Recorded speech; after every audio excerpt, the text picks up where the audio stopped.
More Somali refugees seeking safety arrive at the Dadaab camp in Kenya. They join thousands of others already here. These families are desperate to escape the fierce fighting that has erupted. The violence, mostly around the Somali capital Mogadishu, has killed at least 230 people over the last 2 weeks. The refugee camp is located 50 miles from the Somali border and is one of the largest in the world. According to the UN, more than 6,500 people arrived here in August alone, and 1.4 million are currently displaced within Somalia. Habiba Ashif fled from the capital, and although she's safe, she still doesn't have an adequate place to sleep, as the camp is vastly overcrowded. Back in Somalia, there's a lot of fighting, a lot of killings, and there's also a lack of shelter.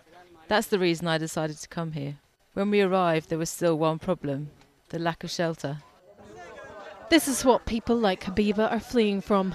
Only yesterday, Mogadishu's airport was hit. Suicide attackers set off one car bomb at the airport gates. Then another explosive-packed vehicle sped towards the terminal in the chaos of the first explosion. At least 14 people were killed in that attack. It was claimed by the Islamist Al-Shabaab militia, the latest assault by the group who are fighting to oust the country's weak government.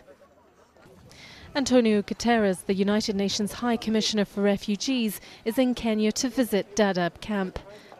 And recent events in Mogadishu are generating more and more displacement. Since the beginning of the year, more than 200,000 new displaced because of these confrontations. This has a huge impact, and we all have an enormous difficulty to cope with this challenge. So obviously what we are doing is our best, but our best is out of proportion with the needs of this population. And I appeal to the solidarity of the international community to help us and to help the Kenyan government and the Kenyan people create the conditions to be able to provide to the Somali population what they need after all they have suffered. These Somalian refugees who have just arrived are waiting to register with the camp's authorities. Abdullah Umar is one of them. In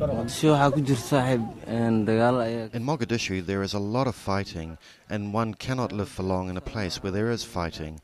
We will always seek out a peaceful area so that we can live. They may have escaped bullets and bombs, but the refugees have not found comfort, living tent to a tent or in makeshift shelters and crudely built mud huts. Dadaab is meant to be a temporary haven, but those who arrive have no clue when or if it will be safe enough to go back. Ilse Temple, The Associated Press.